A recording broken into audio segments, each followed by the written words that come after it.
Good afternoon, ladies and gentlemen. Thank you for joining us for this event for the launch of the UNAIDS Global Report 2020.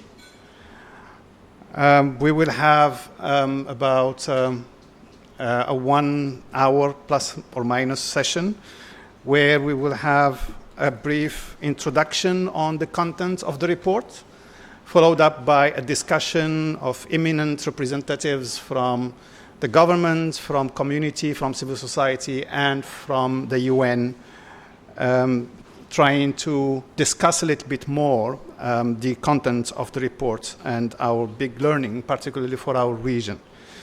As you all know, every year UNAIDS published a global report providing updates on the epidemiological situation for HIV with some advanced analysis and also the status of the response and how we are doing against the global target to end HIV/AIDS as a public health threat. This report has been launched officially globally a couple of days ago, and this event is our regional launch where we will have a closer lens and a closer discussion with regard to the Asia-Pacific contents for that report. We have with us Mr. Eamon Murphy, the Regional Director for UNAIDS for Asia and the Pacific, and would like to invite him to come to the podium and tell us more on the contents of the report. Mr. Eamon. Thank you.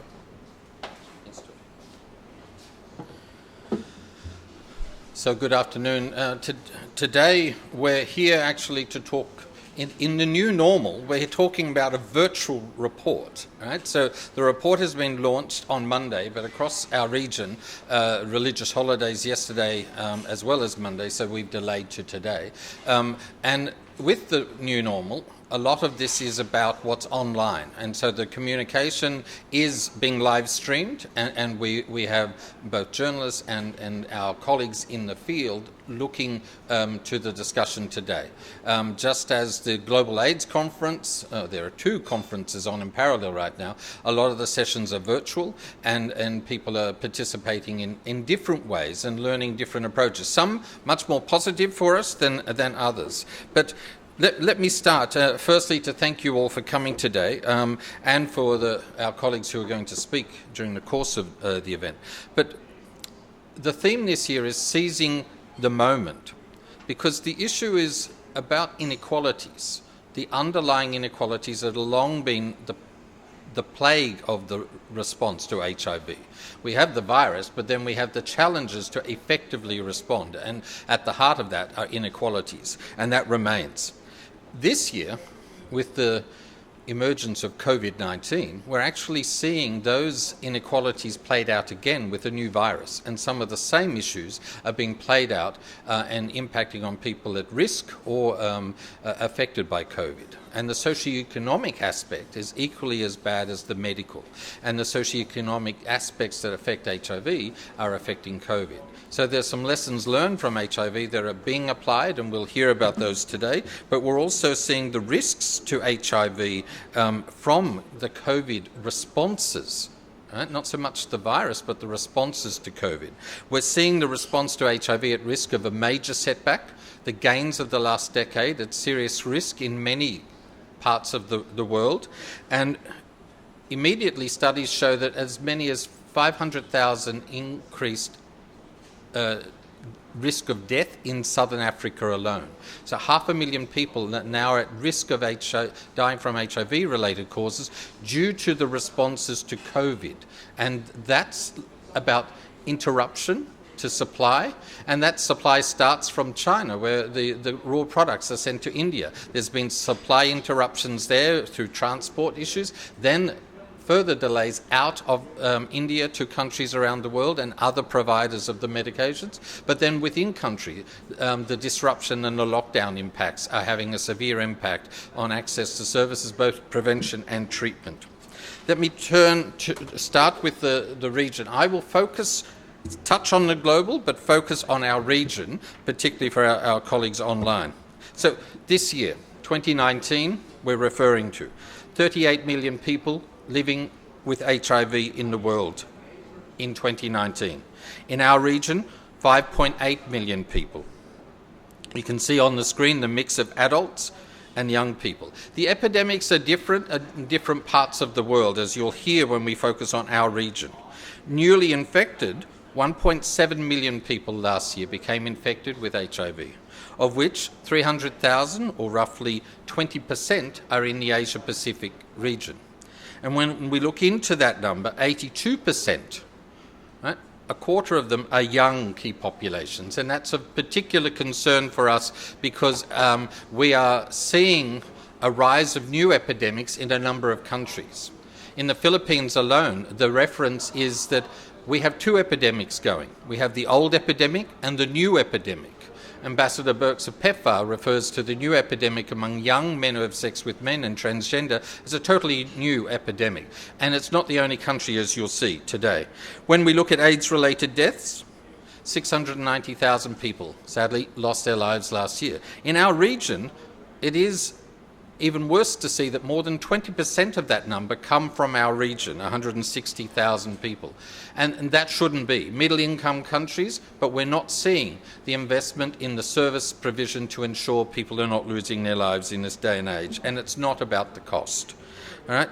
So people on treatment, 3.5 million in our region. All right? So we're not doing well. When we come to the issue of progress, a critical issue for us, of course, is decline in new infections. The top graph is 23% global decline. The bottom graph shows what's happening in our region. Now, our region is not moving. Each year we have a slight variation, but we're talking about 13%, 12%, right? It's the same number. We're plateauing.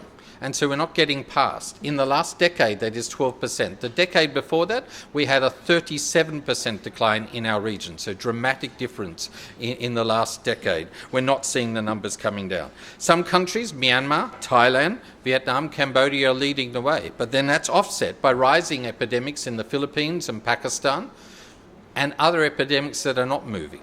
Right? They're not coming down. And so they're sizable. Other parts of the world, Eastern Europe and Central Asia, a 72% increase in that same period. Middle East, North Africa, and Latin America, Caribbean, about 21%, 22% increase in the same period. The risk for us is that we're going to start eroding the decline and start moving back up as we see these other epidemics growing and new ones starting. When we look at new infections, we're doing better for women in terms of the decline. Double the number of women in terms of reductions than men. 18% decline amongst women, 9% for men. When we look at death by sex, it's about the same, equal, right? So there's a reduction of 29% for men and women. So that we're seeing a good spread there. But when we talk about new infections, men are not getting the infections down, and that's going to have an impact on our epidemic numbers. Here, we look at countries on the left, and it is very disappointing, if not shocking, that China, India, Indonesia do not provide their data. And when we look at the size of the Indian and Chinese epidemics in our region, that seriously is a concern. Data is available, but the reports aren't provided at the right time. They're not the only countries. There are developed countries in our region that don't provide their data as well, but the size of epidemics are significant impact. Indonesia is a special case in itself, because their epidemic doesn't look, when you look at the top line numbers, that it's shifting much, and it's not a bad situation. But that's why numbers hide so much, and I'll come to these numbers. They hide so much. In the case of Indonesia, the death rate's so high, it's balancing out new infections. So it's actually one of the worst epidemics we've got, with very poor data and lack of accurate reporting. But here you can see rising new epidemics in Malaysia, Papua New Guinea, Pakistan, Philippines, 207% increase in the last period. Whereas Thailand, Vietnam and Myanmar, we're seeing declines in new infections, which is significant and important, and clearly lessons learned within the region. The distribution, we're seeing a difference between the 2 years. One, it's a better data analysis to help us target more effectively. So men who have sex with men are the predominant risk in our region, 44%, up from 30% last year. The people who inject drugs were 13%, share last year 17%, so still the second largest group at risk. Transgender have increased from 2% to 7%, and that's a better data analysis, right? Because many are captured as men who have sex with men rather than transgender. So this is a better data analysis, right? And sex work is about the same. So we're seeing changing numbers, but we've also done better analysis, so we don't have these other group. And so that's what's been broken up to help us understand targeting of the response. So here we're lagging behind in terms of the response. Key populations are insufficiently served with prevention programs, and this is particularly worrying. Most of the investment in our region domestically goes to treatment.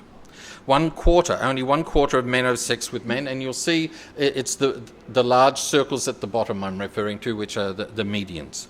So 1/4 of men have sex with men, and people who inject drugs access prevention services of variable quality and scale in different countries. Less than half of transgender people and female sex workers are accessing services, but better, double, but still not sufficient. When you look, the target is 90% coverage, so to have the effective impact. So we're not seeing the impact.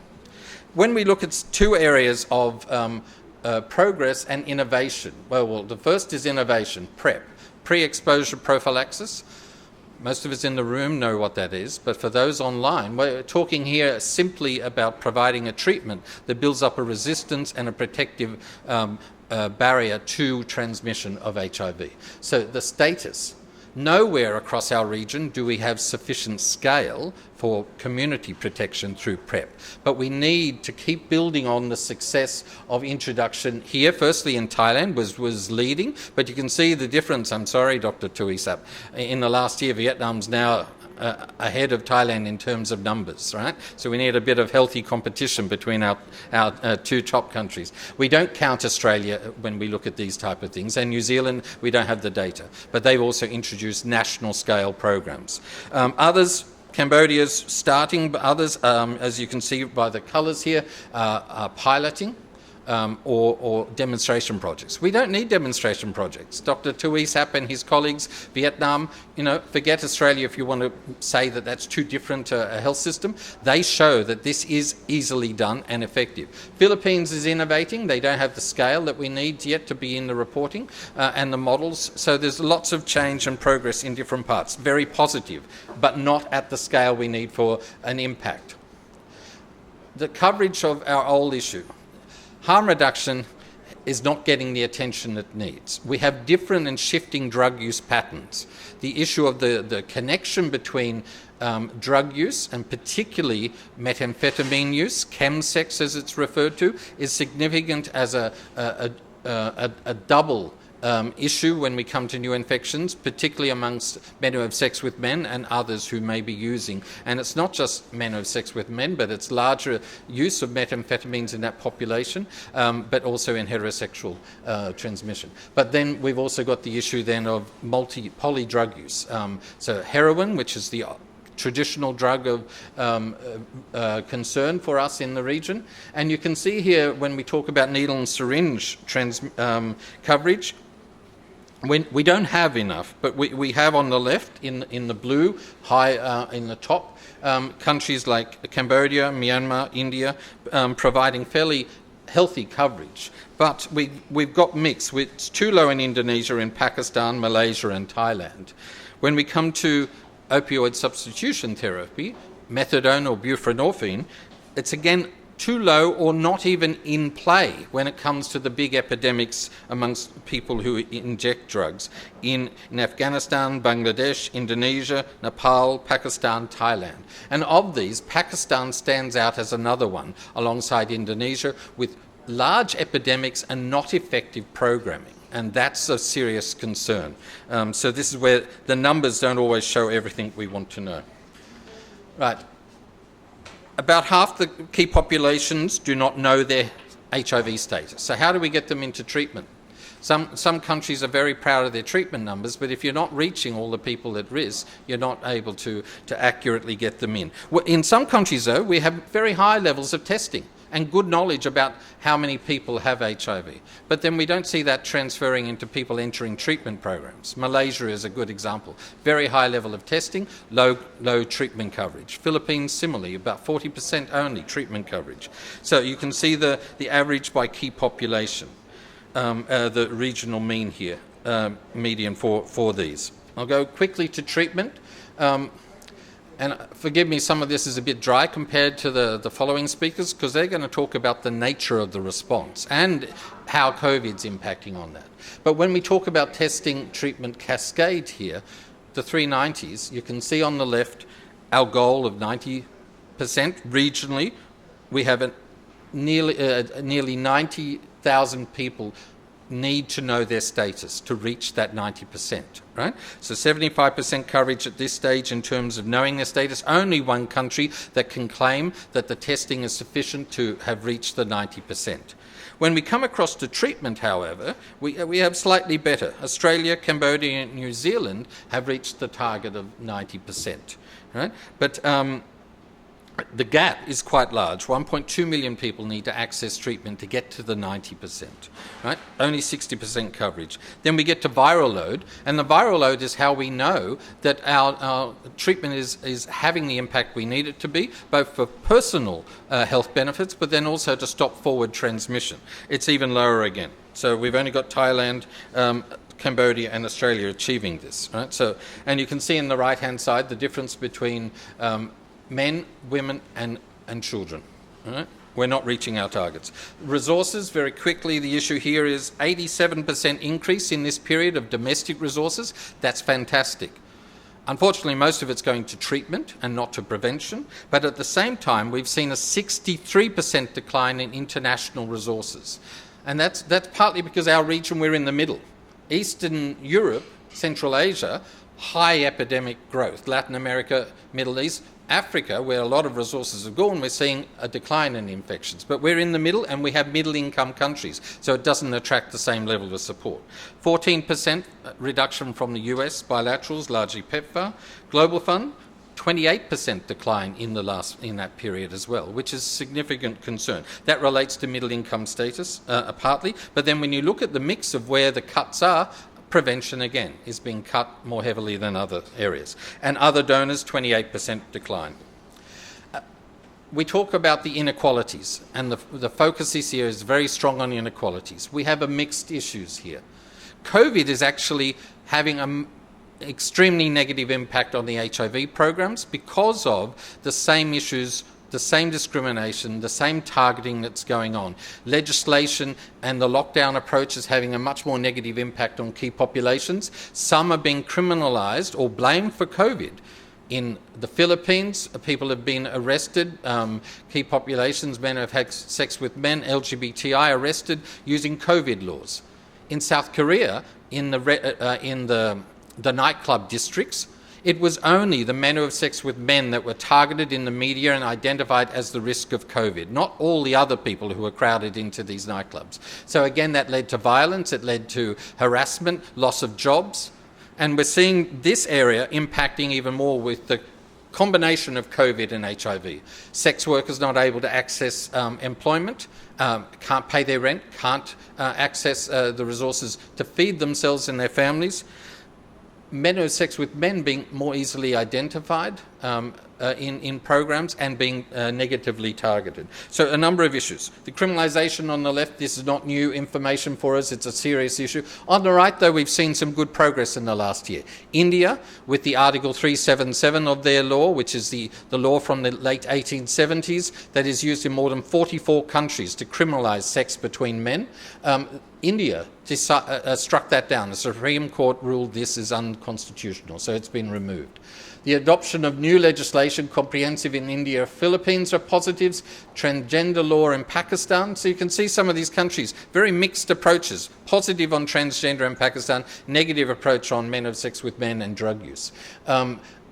the whole issue of COVID's highlighted again the overcrowding in places of detention. Serious issue here for people who are detained without legal process for drug use. And then renewed political commitment is an issue for integration.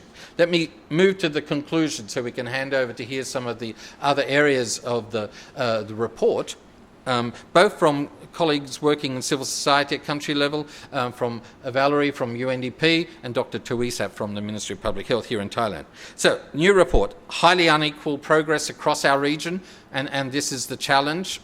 So we can't always look at regional numbers, we need to look past that. The achievements have not been shared equally within and between countries. We are not going to achieve the 2020 targets here in the region, nor globally. This is a serious concern, so the high-level meeting next year, the countries in this region will need to have a serious, hard look again at what targets need to be set and how to achieve the political and programmatic commitment and leadership needed.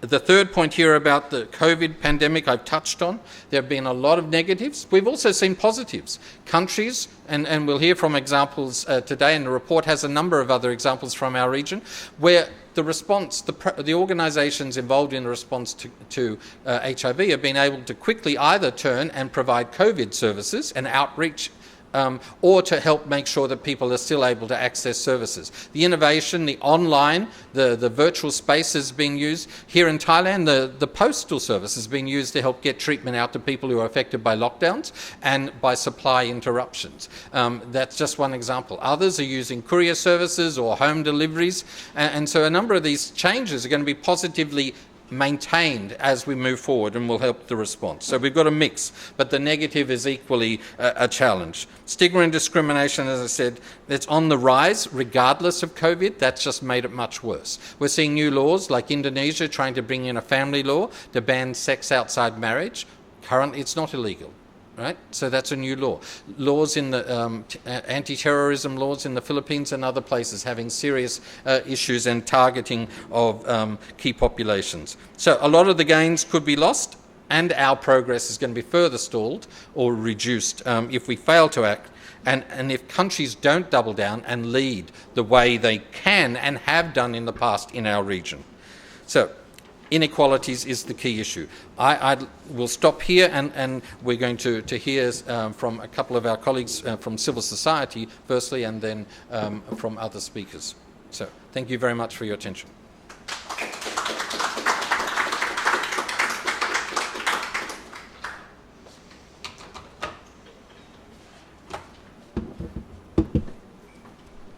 Thank you very much, Mr. Eamon Murphy, for the very clear presentation summarizing the key salient points with regard to the epidemic and response in our region, and making a clear link on the disruption that is caused by the COVID epidemic and how it is threatening all the fragile achievements so far, but also adding up additional hurdles.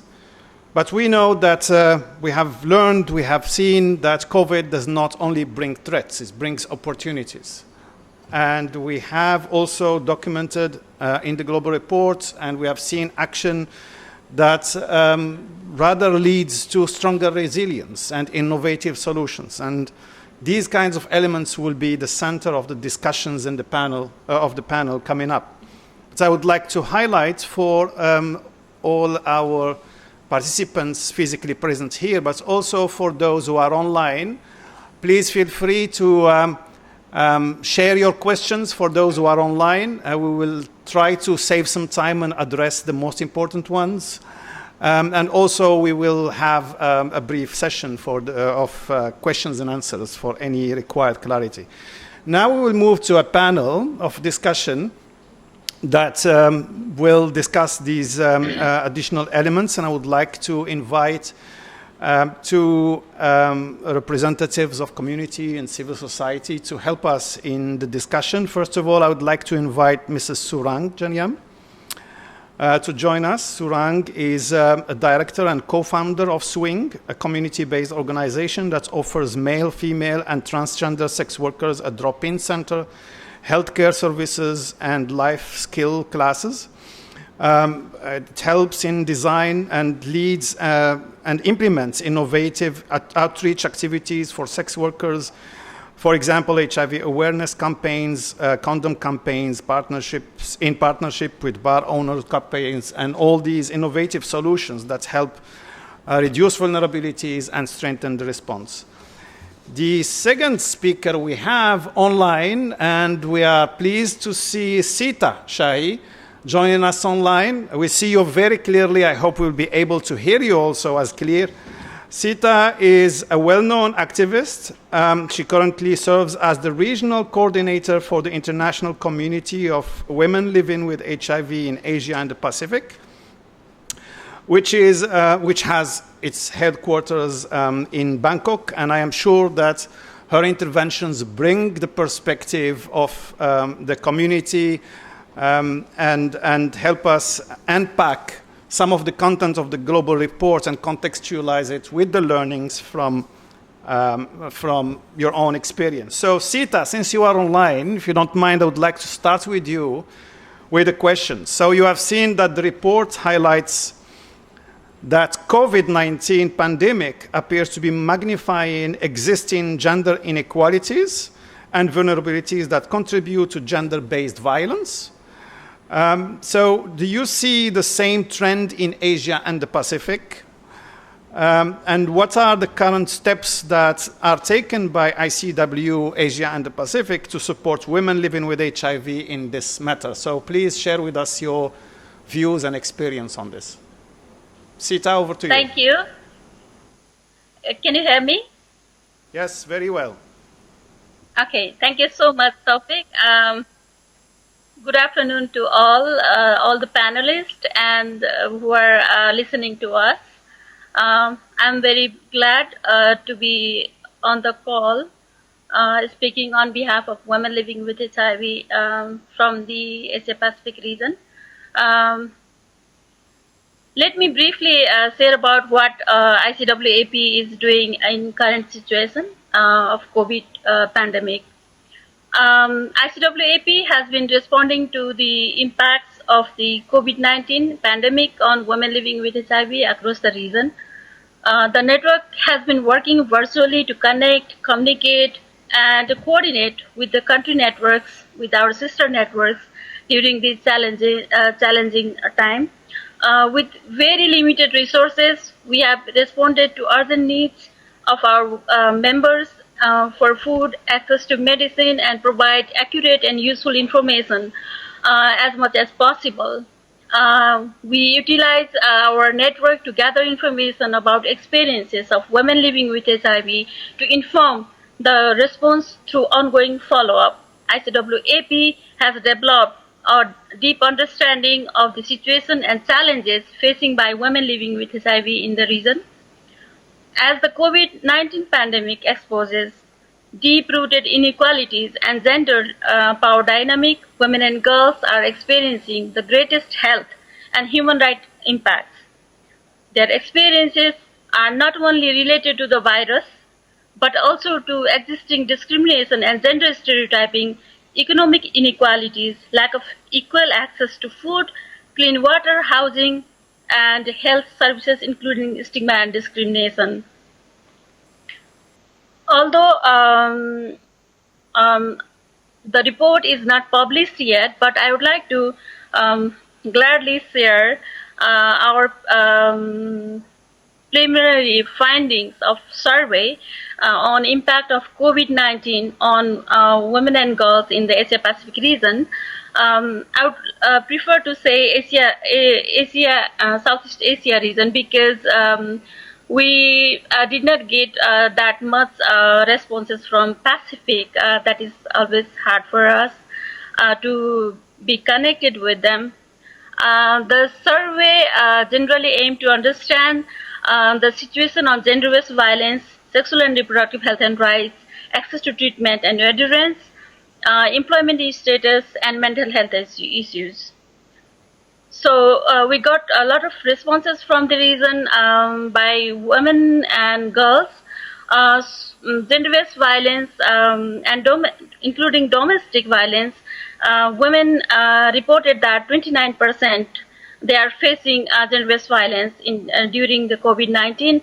And this is not the green line. I mean, this is the red line, because as I said earlier, that this is the rapid assessment that we have done. But if we go deeper, we can find a worsened scenario. I mean, I'm assuming that women's health are in a very poor condition. Women are discriminated, stigmatized, threatened, and compelled to suppress their needs due to poor planning and an unequal distribution of resources, including power imbalance. If a woman is needed to access to ARB, she has to go through all the assessment and justification, starting from her own home and the society.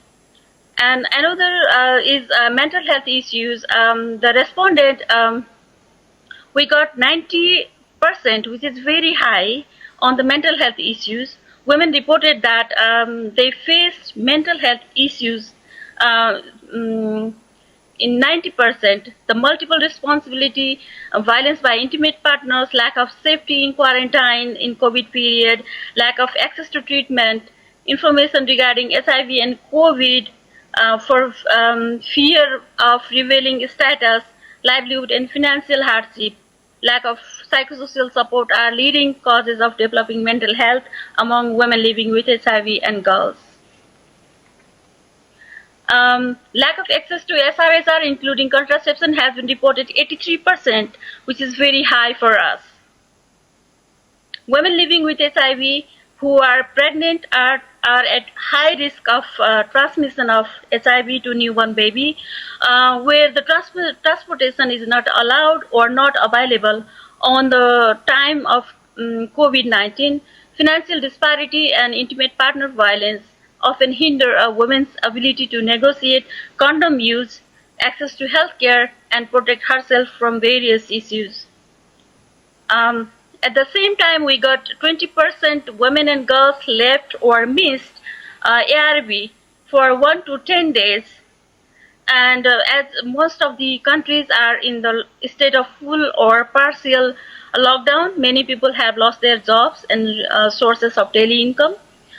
They are compelled to stop adhering to their treatment regimen because since they are not able to travel to ART centers. Women reported that 65% women and girls reported that they feel anxiety to care of their family as a breadwinner. And at the same time, anxiety due to the COVID-19, they feel 53%. More than 20% left job because of COVID, whereas 10% women and girls said they are not paid paid due to the pandemic. Survival is under the threat for many single mothers who are the breadwinner for their family and children. To conclude, what we can do? As clearly, Emran, sorry, if I'm clearly pronouncing, it's been said that gender inequalities is very huge issues in our region, globally as well. So what we can do is invest in women and girls. I would like to take few examples from our region, from Malaysia, the Pewahim and Cambodian Women's Network, and we ICW itself. We are struggling a lot, and many women-led organizations which are by and for women living with HIV are underfunded, and they are about to shut down, and some of are already shut down. And in such condition, how can women and girls contribute to meet the global health targets? This is remain a question for me. I cannot answer for this. And much has been done to reduce mother-to-child transmission of HIV, but much more needs to be done to reduce gender inequalities and violence that women and girls at risk of HIV often face. Forced and forced sterilization still remain huge challenges in our region, and women's rights must be protected during validation or revalidation take place. Women must be given chance to discuss with their community member because they need to be engaged as a decision maker, not for the filling the quorum. Networks of women living with HIV can be powerful ally to Ministry of Health and other COVID responders in this time and beyond. Therefore, identifying emerging needs and providing support to ensure that women living with HIV are not left behind. Collective advocacy and collaboration to maintaining essential health care services, including sexual and reproductive health and rights, to respond to women and girls, including the homeless and those living in informal settlement, to ensure access to health and healthcare and shelters. As the pandemic continues, women and girls are suffering the consequences of lack of access to basic healthcare and human rights, including SRHR. Inability to access these above services is putting women and girls in danger of critical health condition, which is seriously impacting to our global health target. Therefore, we may require recommit, rethink, redistribution of resources, and more investment putting women at the center. We need support from government, donors, stakeholders, and allies to facilitate and reaffirm the commitment to end gender-based violence and address harmful gender norms and toxic masculinities, strengthen legislation and programs to end violence that impacts our lives. HIV treatment and supplies are disrupted, as earlier presenter already said, as resources are diverted to reproposed towards COVID-19. It is essential that antiretroviral therapy, stocks, and prevention supply are prioritized and accessible during the pandemic. I would say louder and prouder, gender equality is must to be ensured at all levels of HIV programming, because women's rights are human rights, not the female fight. Thank you. If any of you have any queries or questions, I will be happy to answer. Thank you. Thank you.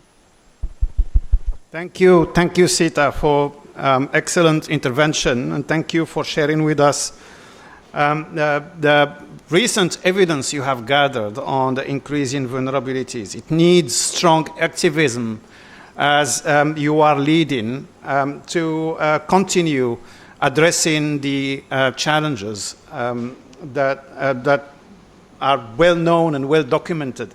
Thank you so much for your clear intervention. And we might come back to you in case there is any question. Now, next I would like to turn to Surang with a question. Now, each year, whenever we have a global report being prepared, and we are asked for innovative models to be featured in the report, swing comes up. And this year, community, as you all know, since community-led responses are an integral part of the HIV response, and now the global advocacy on strongly pushing for community-led response to be the principle of implementation of the HIV response everywhere. Now, we see also that the UNAIDS report presents a best practice from Thailand, with sex workers at the forefront of mitigating the impact of HIV and COVID-19 among their peers. So how did Swing been leading, how has Swing been leading on this effort? You can tell us more detail of your action and your work to reflect as a good example of the opportunities and the quick action being done to respond to the additional difficulties and disruptions caused by COVID. Thank you. Okay. Thank you. And สวัสดีค่ะ that is today is so exciting. That's because normally every day we are not in the meeting room like this. We have in the field, we have in the kitchen to do a cooking for provide food for sex workers. But today, very special day for us since COVID come to Thailand. The government says, yeah, everyone has to stay at home. But we never stay at home. We stay in the community. Okay. First, on behalf of the Swing and the Sex Worker Committee, I would like to thank the UNAIDS for honoring our work as the best practice for Thailand. And also, we thank so much for giving us the opportunity to speak today.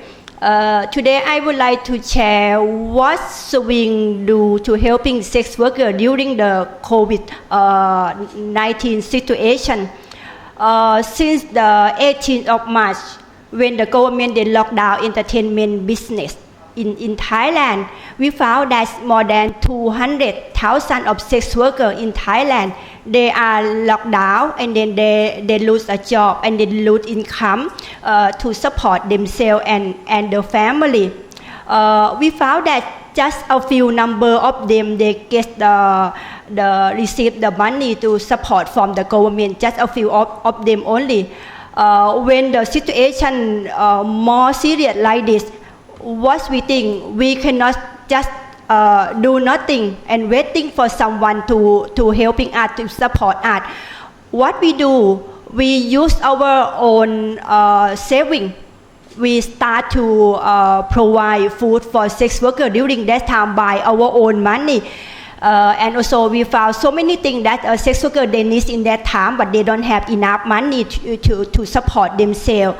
When we go to the committee to provide food and also so many things for them, we found that a lot of number in the beginning when the government they locked down on the 18th of March, we found just around 200 or 300 sex workers in Bangkok only that we found them, but in Pattaya it's around 400.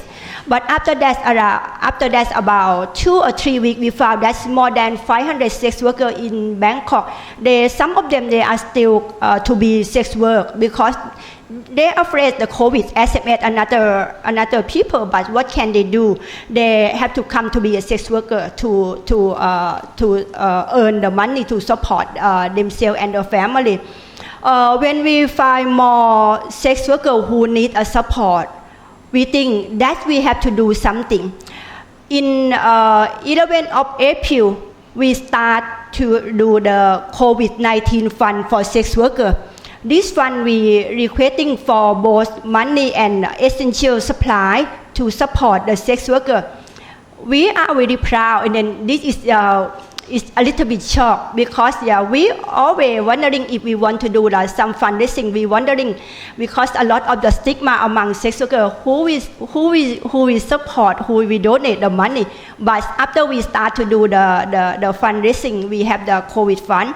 In 1 month we got the money that's okay. The people who are donate us around 2 million Thai baht and around $62,500 in that time. And then we use this money to prepare food, and then we can give more food to the sex worker and also the people who are very difficult in the area. And in that the same time, it's very important thing. We are quite lucky. In April, we get a contact from the UNAIDS. That Dr. Pachara here, she called me and then she talked with me. That's okay. We are discussing so many things. And there is one thing that I mentioned her. We need the database to show the government how big problem of the sex worker. In that time, the Dr. Pachara, she decided in April, the UNAIDS support us to do the rapid assessment. We collect data for 246 sex workers in Bangkok and Pattaya and Dan Nok, the Songkhla province. As we know, the survey showed that it's nearly 100% the sex worker had no income to spend in their life. And almost half, around 48% of sex workers has difficulty to getting the STI screening. And also around 34% face very difficulty to access to condom and lubricant, because during that time everyone is afraid. They try to stay at home, and then they're wondering also maybe the healthcare center is not open, and then it's very difficult for them to access to condom and lubricant in that time.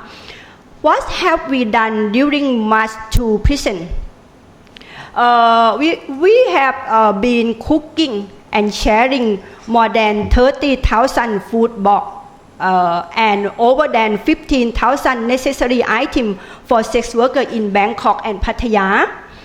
We have helped more than 20 sex workers who become homeless sex workers, and then they need necessary items, and also they need a safe space. We find the safe space for them for make sure everyone have the place to stay.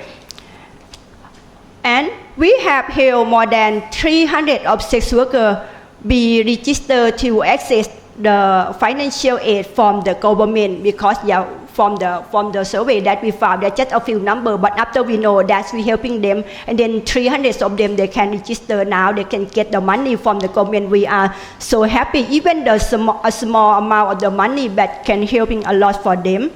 We have partnered with hospitals in the area, Bangkok and Pattaya, to help to screen for COVID for 600 sex workers. The sex workers at that time, they are afraid with the COVID, but they don't know where to go and how to do. But when we helping them, when we collaborate with the hospital in the area, it's very helpful for them. And also, we are still keep continuing to provide HIV testing and PrEP in our clinic, and also even our staff, we are afraid with the COVID, but we keep do the mobile HIV testing for sex workers for make sure everyone will safe with COVID and everyone will be safe with HIV. And also we provide a transport station for sex workers who really want to go home during the COVID situation, but they don't have money. We support a lot of them. Now they can return home safely and they stay with the parent. We have helped more than 800 sex workers who are living with HIV to continue a treatment. And for sex workers who could not traveling to the hospital, we have sent them the ART by post. That is very helpful for them, for make sure everyone keep continue with ART. And also, we not just only helping the sex worker and the people in the community. During that time, we help AIDS of foreign tourists who are stuck in Pattaya and they could not access to the ART. We collaborate with the hospital in Pattaya. We helping them to get medicine there, and then some of them they can support themselves, but some of them they cannot. We have to support them for make sure everyone gets ART. In the ancient time, we have developed a community innovation effort that we call New Normal Safety Bag or New Normal Safety Box. That includes the COVID-19 prevention package and HIV prevention package. Today we also bring that also, but my colleague Kunti, she a professional to show you later after my presentation. What have we learned from it? We learned that we cannot provide only HIV service. Well, sex workers are hungry and lack of basic needs to survive. We need to be ready to provide humanitarian help for our community in this similar situation. And because they may not be able to wait, our help need to be quickly. We have learned how to work with the partner with the government, like government and UN agency, and then we get a lot of the support from the government and also UN agency during very serious time of the COVID-19. In summary, in COVID-19 have encouraged us to do more work for people like. It has made us realize that we could not just be an organization working for indicator, but we should better work for life of people. Thank you.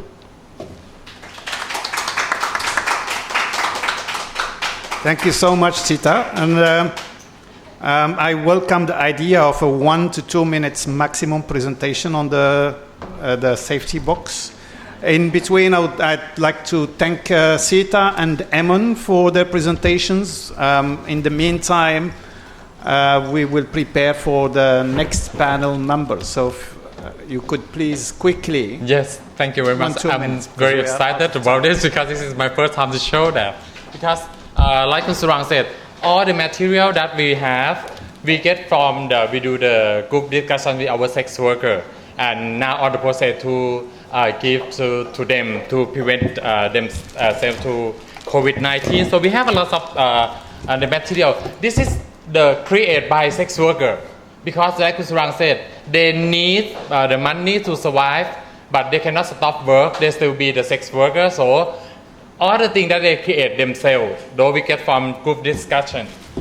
First, they have to take every time that they go with the customer, they have to ask the customer to wearing a mask. If the customer don't wearing a mask, it means no sex.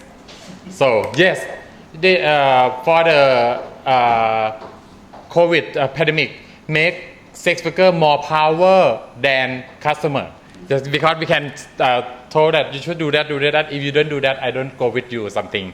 And when we go to the hotel, the customer, we have to ask the customer to take a shower with the soap that we prepare. This is the antibacterial.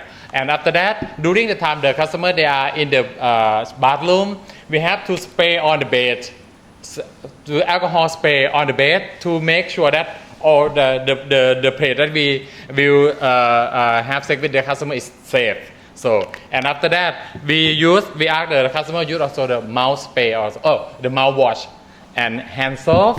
And for the some of the sex workers that they are the female sex worker, they have to use this for the, make sure that they are safe for the special for female sex worker. And we always use condom and lubricants. If they don't use condom and lubricant, it's also no sex also for the sex worker. Everything that and also they have every time that they are finished, they use with the wet tissue to clean her body for hand that they are touching with the customer. No, during the time, no oral sex. Always no oral sex with the customer. During the time, they have to wearing a mask. Both that the customer wearing a mask and sex worker wearing a mask. If the customer say they don't wearing a mask, sex worker always wearing a mask. If no mask, no sex also. So this is also we have some material like a COVID information and HIV information in the back in the packet also. So we have a very limited time. So I just share you that this is the sex worker they create themselves to survive during the COVID-19 pandemic. Thank you very much. Thank you so much. Thank you so much for this excellent demonstration, which demonstrates that it takes a very strong commitment, dedication from community-led organization to find the solutions and walk the talk, going all the way to reduce every single risk for the populations in strengthening the response, but also in reducing the vulnerabilities at the time of COVID. This is a really good example. So I would like to switch to the other part of our discussion. Actually, it's a continuation of our discussion, and we have two different profiles among our panelists. I would like to invite first Dr. Tawisap, representing the Ministry of Health. Dr. Tawisap is the senior expert in preventive medicine in Thailand's Department of Disease Control, Ministry of Public Health. He is actually the director of the Office of the Global Fund Grant Administration, and he is also senior medical officer at the Office of Senior Expert Committee, Department of Disease Control. Welcome, Dr. Tawisap. We also have Ms. Valerie Cliff from UNDP. She's the Deputy Regional Director for Asia and the Pacific, bringing along a very long experience within the UN, serving in different countries, but also in headquarters. Thank you for joining us, both of you, and we look forward to your contributions to the discussion. So we have seen now examples where community organizations, civil society, representatives of our key populations and our target populations, women living with HIV also as an example, sharing their views of the challenges, sharing evidence and sharing examples of solutions and more requirements and needs. People-centered approaches pioneered by HIV programs are demonstrating the ability to reach people with services, and they are being adopted more widely. That's particularly in the context of COVID, which brought in disruptions of existing systems, and that required innovation, creating solutions, adapting the service delivery models, and making sure that we find all the solutions particularly in this period, during the time when health facilities need to manage the influx of COVID-19 patients, while at the same time the system needs to continue providing the lifelong continuing services for HIV populations. So from the context of Thailand, government of Thailand, Dr. Stawisap, if you can give us some examples and steps taken by Thailand to adapt HIV and other health services during the COVID-19 pandemic. Thank you. Thank you. Mr. Tofik, and good afternoon, distinguished guests at the FCC and also participants joining to the Facebook Live option. I'm quite pleased on behalf of Thailand Department of Disease Control to join the launch of this global report of HIV 2020, as well as to learn and share the experience from Thailand that we have fight against HIV and COVID-19 together with the community and globally. In these particular years, we are pleased that Thailand is among the 3 countries that has achieved the fast-track targets, and which resulting that we are moving toward in the right direction. I would like to highlight the key lesson that we have learned from the COVID-19 epidemic, particularly in Thailand, and how can we working together with community and partnership with others. The first lesson that we have learned is that during the dual epidemic, the strong leadership and partnership can make a difference. And this leadership and partnership is not only from the government or the academia, but would also the collective leadership from our community, people living with HIV. If we look at Thailand has over 470,000 people living with HIV in Thailand, and nearly 400,000 are currently on HIV treatment. During the service disruption, ARV might not be easily accessed from people who are not able to access to hospital or service facility. If we are strictly together with the guideline or the 3-month dispensing, many of people living with HIV may have to stop HIV treatment. Previously, we have been provide guidance on the 6-month dispensing, but during the COVID-19 pandemic, we have accelerated the 6-month multi-month dispensing for stable people living with HIV. This can be done by the advocacy and the voice of people living with HIV, as well as the support of the hospital staff, the Universal Health Access and Social Security Office. This cannot be done without a good communication, partnership, and understanding. So I think this is some key part that if we're working for the people, not for just for the duty, that would be can be overcome the challenge regarding to the HIV epidemic. My second lesson would talking about the empowerment of the community and vulnerable population, particularly when we have to fight the new emerging disease. We have learned a lot that from HIV epidemic that stigma and discrimination are key factors that block the people from accessing to HIV services. Even Thailand has the universal access, but if people are afraid or don't understand, that will be the problem of accessing to services. So we use the lesson from HIV that fear of infection and blame of the people who are infected with the disease might be the obstacle. So we working with the community to develop and distribute the correct information to reduce their fear and reduce stigma toward people affected and infected with COVID-19.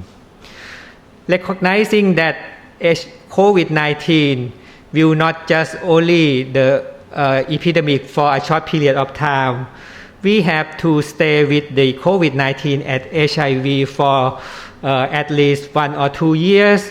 That might be have to adopt the new normal practices. Now we are also working with the community that how can we provide knowledge and empower them to stay safe and also survive during the crisis, not only for the disease but also from the economic shortage as well. The third lesson that I would like to highlight is that communities are Thailand's weapon to knock down the disease. Thailand now doesn't have the new reported case for over 5 weeks. That not because of not only the strong surveillance case testing system only, but also the participation, the compliance of the community on working together to do all of that activities. We have seen even from that the previous story from Khun Sulang on how the organization working to fill the gap that government cannot be able to fill, as well as we also have other community volunteers. Thailand have more than 1 million volunteers who are working for fighting to COVID-19. They are unsung heroes working to support for the detection, surveillance, and provide education for all over 65 million people of living people in Thailand, regardless of their nationalities. As well as for COVID-19, universal access is the real that Thailand provide prevention tools, COVID-19 treatment regardless of their nationality, migrant or other status. This epidemic and experience have taught us that people-centered approach with the community participation are the key issue that Thailand is able to achieve both on HIV fast-track target as well as be able to control the COVID-19 during the global pandemic. So I thank you for the organizer that having Thailand to share the experience that we have worked together with the community. Thank you very much. Thank you so much, Dr. Tawisap, for clarifying the lessons learned from your experience, and I fully agree. Community-led response in close collaboration with governments and its leadership can go a long way in finding the solutions and overcoming any kind of disruption. Really good, and thank you for sharing the concrete example from Thailand. I'd like to move to our next panelist, Valerie Cliff, the UNDP Deputy Assistant Administrator, Deputy Regional Director for Asia and the Pacific, and Director of the Bangkok Regional Hub. Yes, that's the comprehensive introduction of all your roles. But most importantly, UNDP is a very strong co-sponsor, strongly engaged in the implementation of the joint program. So we have seen this report showing that COVID-19 pandemic is affecting the lives and livelihoods of people everywhere. And we have seen examples being presented of kinds of vulnerabilities and challenges being raised, being faced, but also some solutions being found. The impact is especially severe among vulnerable groups, including people who live with HIV, key populations, and people who are socio-economically disadvantaged. So we would like to hear from your perspective, how is UNDP working with national programs, with the UNAIDS, the UN family, with other co-sponsors, and the community organizations to ensure that key populations, including young key populations and LGBTI, are not left behind? Your views, please. Thank you very much, Tawfiq, and thank you, everyone. Ayman, thank you so much. Doctor, thank you for being here, fellow panelists. So it's my pleasure to speak today at this regional launch of the UNAIDS Global Report for 2020. Most certainly, the COVID-19 pandemic is an unprecedented global health and development crisis, and it's having a very serious impact on people living with HIV and key populations vulnerable to HIV.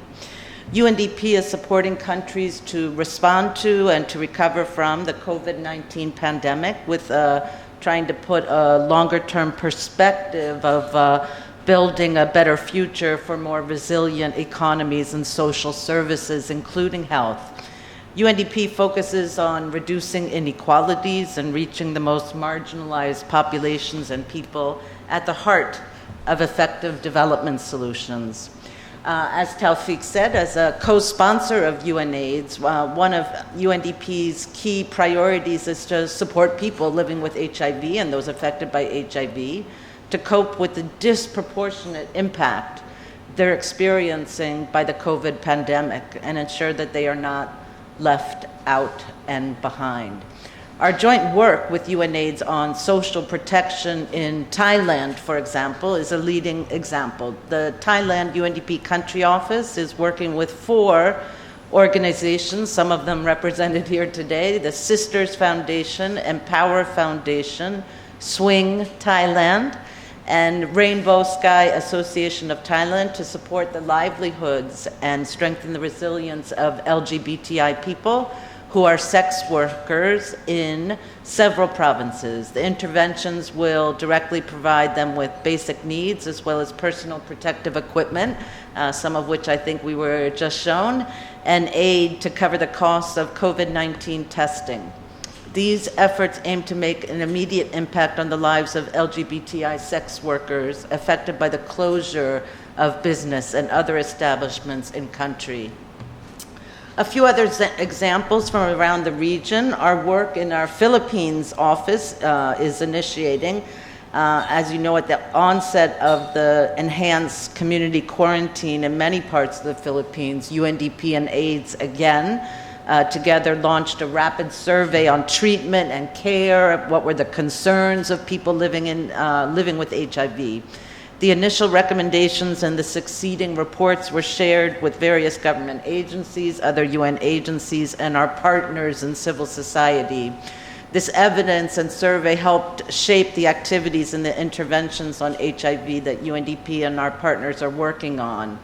These things include providing free psychosocial support for people living with HIV, something that I think has already been mentioned here also, but covering the costs of courier services for delivery of antiretroviral drugs during the period of the enhanced community quarantine, and assisting the operations of communication service platforms of civil society organizations who do such a tremendous job in reaching out to people living with HIV. In India, our colleagues are working together with the national and state AIDS control organization and CSOs to strengthen access to social protection measures and essential services among key populations. Outreach workers will support the registration of people living with HIV and other key populations to social protection schemes. Let's hope, Eamon, we can encourage our colleagues in India to be able to share the data in the future. In Indonesia, we're working to leverage communication technology to provide citizen-centric healthcare services from government healthcare facilities, a lot of which include teleconsultation and e-prescriptions. This approach will allow for a more inclusive approach to healthcare, providing services to remote, at-risk, hard-to-reach, vulnerable people, including people living with HIV. At a regional level, UNDP and the Bangkok Regional Hub is the co-chair of the Interagency Task Team on Key Young Populations along with UNAIDS.AsiaPacific. The task team developed actionable recommendations and much-needed COVID-19 resources to help mitigate the long-term socioeconomic impact of the pandemic. These resources include a young key population COVID-19 data hub and an online resource center. The response from key young populations-led organizations to the COVID-19 pandemic has been remarkable. And Doctor, I think you also mentioned that the mobilization of the volunteers at the community level in Thailand has been just remarkable. It's I think it's one of the reasons why we're in a place that's doing so well. The key populations have shown incredible resilience in the face of this unprecedented crisis. Interagency efforts help ensure that the role of key populations in this recovery effort provide for the most marginalized and vulnerable populations. While COVID-19 has caused severe disruptions and reversals to gains made, ensuring a people-centered and inclusive approaches when tackling issues of marginalization and inequalities offers us a pathway back to recovery and to 2030 goals. Thank you so much. Pleasure to be a part of this. Thank you so much, Valerie. That's really good, showing us all the work being done across the region in several countries. So what we take from the discussions so far from all the panelists is that it takes togetherness. Community organizations, civil society, government, co-sponsors, UN, donors, all getting together can make an impact and can provide what it takes to overcome challenges, disruptions, added vulnerabilities. We have seen how immediate solutions have been found and implemented. We have seen how the engagement of workers in the field and support from all partners with the leadership of governments has made a difference in several places and is also at least reducing the growing vulnerabilities due to COVID, but also that are linked to the profile of the key populations in this region that lead to not only continue the strengthening the response where we have a lot to catch up on to achieve the global targets, but also overcome the new vulnerabilities and challenges. First of all, I would like to open up to those who are here in the room if there is any specific question we would like to ask to the panelists. And I'm being given now lists of questions that have been shared through Facebook. So I have a question, I think it's many questions, but I'm reading one from Kunal Keshore. While HIV is related and related LGBTQ-related legislative progress is noteworthy, but the drug laws remain a major challenge, and during the same period, incarceration of drug users, particularly women who use drugs, have increased dramatically in many places. There are good examples of addressing stigma and discrimination in specific contexts and community groups. Interfaith communities are one such example. Can we hear other new examples from the region? Okay. That's Can you repeat just the last particularly the last one. There are good examples of addressing stigma and discrimination in specific contexts and community groups. Interfaith communities are one such example. Can we hear other new examples from the region? Any examples from Thailand of addressing the At least, stigma and yeah. discrimination in the community? Healthcare? I can address some examples. As the question itself acknowledged, there are good examples in a whole range of countries. Dr. Tuisap's being shy, but Thailand is setting the model for stigma and discrimination work in healthcare settings. And when you think about it, COVID or HIV, people need to access healthcare services. So addressing the stigma and discrimination, making sure people are comfortable and easily able to access services there is critical. This is now being rolled out and the model's being adapted to a number of countries in the region. Malaysia is working on this, Indonesia is working on this, Vietnam, for example, just in near neighbours, but other countries are addressing this. The interfaith networks are critical. We need our community leaders, just like we need community leaders to talk about COVID and how to support each other in the community and not point the blame of risk at each other. We need the same for HIV. In Pakistan, the imams are leading a charge to make sure that the community understands not to seek to blame or punish people who are living with HIV or at risk. We've seen the same in other places. In Myanmar, there is an interfaith network that brings together Buddhist leaders, Christian leaders, Muslim and Hindu to work together to do the same across communities. So they're just a couple of examples in our region, and there are plenty of others. That's on the interfaith. You want to say something? Sarang? Yes. Hello. Yes, it's right. Yeah. Talk. Yes, on. Okay, I would. Okay, I would like to share that it's okay. The model of the KPLSS, Key Population-Led Health Service, that is another model that the community can provide HIV service that is can reduce the stigma among the key population. That we see is in the KPLSS clinic. We see is we do a lot of the things that for make sure that everyone who come to who get the service in our clinic, they will not get stigma and discrimination. And then this is another idea that we can do is for reduce stigma and discrimination.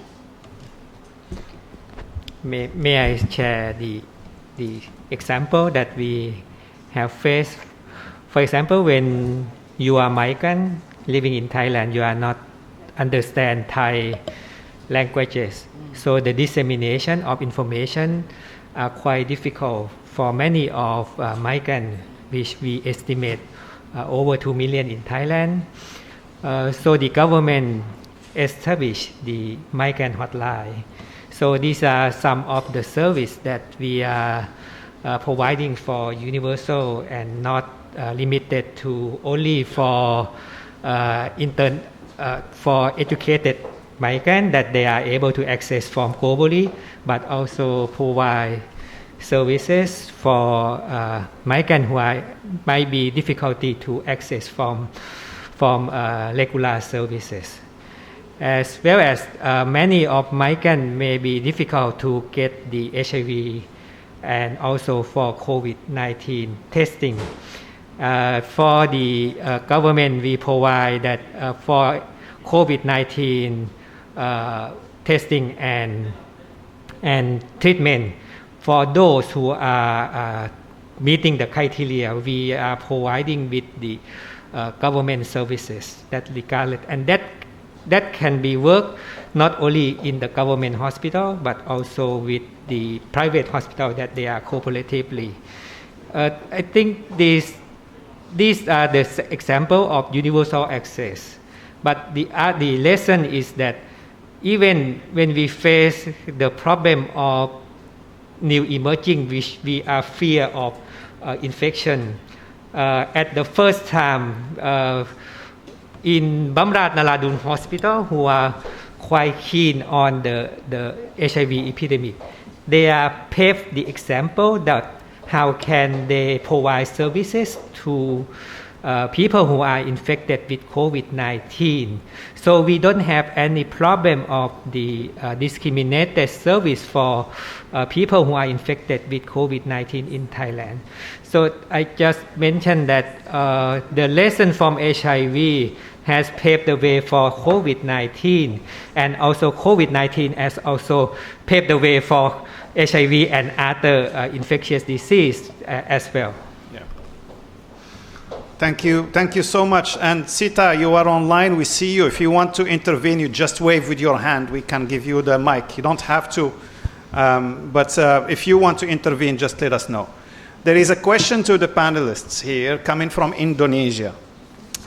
The global report highlights that, well, the presentation highlighted that the new HIV infections among young people is quite high in Asia and the Pacific.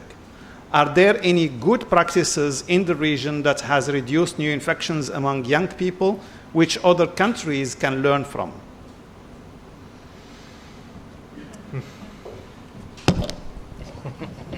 Point all the microphones at once. Right. It's a very good question, and it's a very difficult question. We have, as I said in the early statement, in the first part of this epidemic, in the first decade, we had 37% decline in new infections in that period, whereas in the second half it's plateaued. And that kind of relates to the type of the epidemic. But we do have now some very new and innovative examples. In Vietnam, there are a number of groups that are reaching young key populations who do not go to the old services. And so like 30% increase in testing, provided online testing as well, and that's where self-testing is going to be a critical new tool to address the stigma and discrimination barriers. Humsafar Trust in Mumbai does the same, where you can get the test sent home to you by courier, and then your counsellor is online with you to do that. Vietnam, Lighthouse, a number of examples.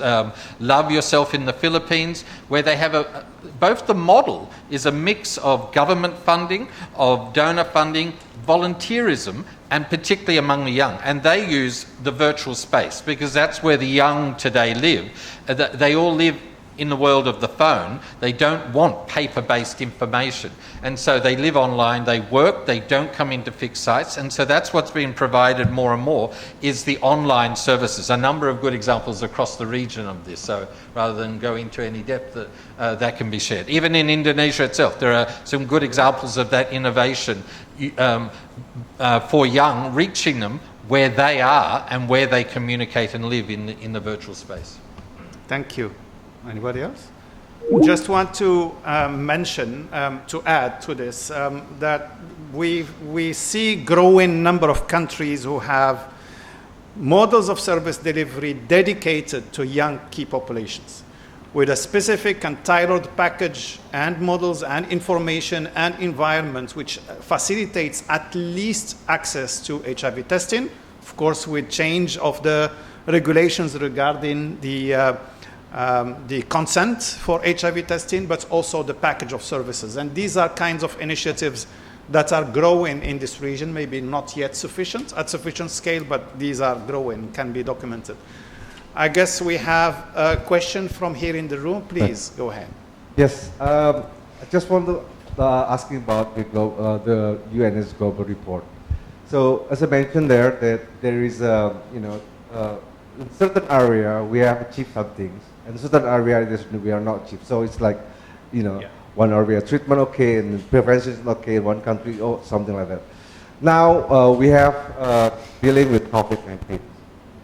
So I just want to know what is our, in our region, what's the plan to make sure, because I'm worried that COVID-19, many countries are fighting to provide support on PPE, on all work related to COVID. Even the UN at the country level, it's just more focused on the COVID-19, but somehow they sort of neglected the HIV/AIDS again. Since we already have committed to have the end HIV pandemic in 2030. So how is it working, and how the strategy that we're gonna pursue in the next coming year. Thank you so much, and I guess that is the last question of the day. So panelists, if you want to use the opportunity to say any last message as you respond, please go ahead. Go across. So, okay, yeah, so that's a good idea. So we'll all have our last word. So thank you so much. Yeah, the UNDP is working on the socioeconomic impact. First of all, assessing what's been the socioeconomic impact, and then working across UN agencies at the UN country team on socioeconomic recovery plans. And we're doing that throughout Asia and Pacific. So we have those. It's very important. You know, this is a health crisis. It's a socioeconomic crisis. It's a human rights crisis. And you're absolutely right that we don't want to compound already existing pandemics and epidemics like HIV/AIDS, right? So you're absolutely right that this would be the wrong time to give up on those who are most vulnerable, and certainly they'll be a part of our vulnerability index that we're doing as part of the socioeconomic recovery. So thank you for the question. Eamon, over to you. Dr. Tuisa, maybe we turn to you and we'll come Okay. back in. I'll close. I just would like to give the last sentence that even the global report demonstrates key challenges during the past year of working to end HIV. But this crisis of COVID-19 may create another or new window of opportunity that we are working together to overcome the challenges, not only for the COVID-19 but also for the HIV epidemic together. That's my last word. I think With the mask, yeah. yeah, for the committee, I think the COVID situation is make a lot of the negative information or make negative side. But for us, we found a lot of the positive side from the COVID-19. We found that we have learned how to work together among the government and also the business sector and the UN agency to survive the people who get affected from the COVID. Even the situation of the COVID will be better, but for among sex workers is still a lot of the problem. Many of them, they are still cannot work. They don't have a job. They don't have the money. We need a long-term support for them. This long-term support, we have to think that, okay, what can we do to prevent them for the future? Even the COVID and also the HIV and another disease that's coming, and then we need the committee people to be a part of the long-term planning. Okay, thank you. Thank you. And it's a great question, Harry, because this is one of the challenges that people worry about.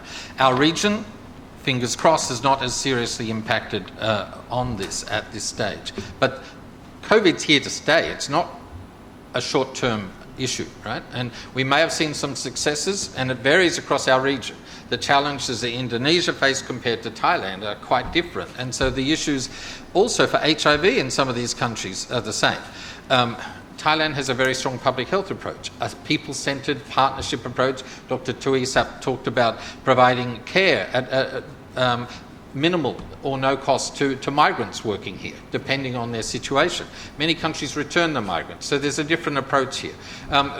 We have been working with partners, both donors like PEPFAR with the Global Fund, to make sure any supply chain issues are addressed, so that and to overcome the physical transport barriers. Right now we're working with Nepal, with the government and partners in Nepal, to make sure their supply, which is already ordered and in a store house at an airport, can actually get to them, because commercial flights were suddenly cancelled.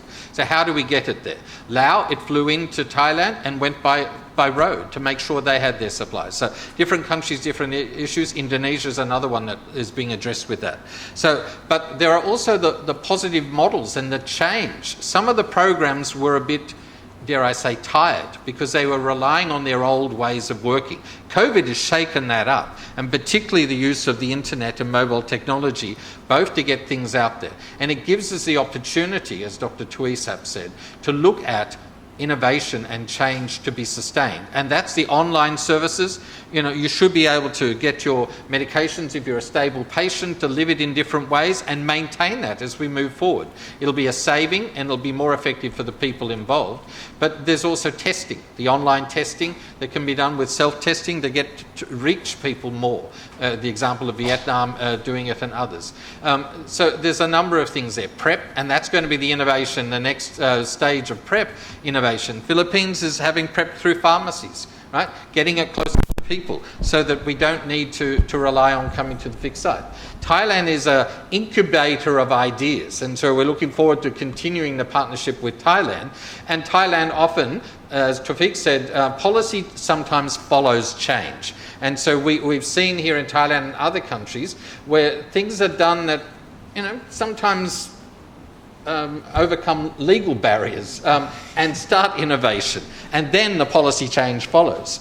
And so we've seen that in my early experience in Australia. It was the same. It was illegal to have needle and syringe possession. The government gave needles out, right? So we had to work ahead of that. COVID setting that agenda and learning from HIV. So many of our colleagues working in HIV in government and community are being asked to come and help on COVID because it's the same model, particularly as we move to a sustained response in this region and deal with new outbreaks as will occur with it. And then, as Valerie said, the socioeconomic impact. That's critical. So many more people are being impacted by the socioeconomic aspect of COVID than the disease itself, as we've heard from Sarang and other speakers, Sita online. You know, and this is critical, and that's why the partnership, not just within our HIV community, to make sure the rich partnership so that people access the safety net, the social protections, because many of them are the most vulnerable to start with, and they are the least able to access. In Bangladesh, they're working to help sex workers access daily survival needs, plus trying to get into care. Sarang, it was a great example where the community has responded, whereas the concept is that the community won't support groups like sex workers, but they have also in places like Bangladesh. So there are plenty of examples, but partnering with the institutional reviews like Valerie talked about on socioeconomic analysis will be critical. So my final word would be to thank you all, particularly our friends and colleagues who are online, and the whole online approach is going to be a critical way forward for us because we can't get everyone to a meeting room, but we are able to communicate with each other effectively. And we hope the messages of the global report can be institutionalized and we all work together for the high-level meeting next June for the next phase. What do we need to do in Asia Pacific to actually achieve the targets that the governments and communities have set? So thank you very much for your attention today. Thank you very much, Eamon. Interesting discussion. We wish we had more time, but we don't have that time. So we would suggest to everyone to access the report, which is available online. There is a big package of data, and also the AIDS Data Hub website contains the reports and some more analytics. Thank you to all the panelists. Sita, we don't have her online.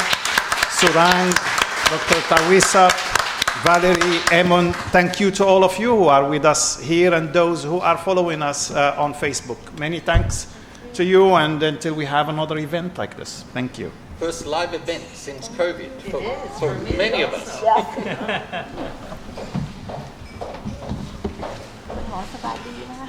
you very much. A pleasure to meet you.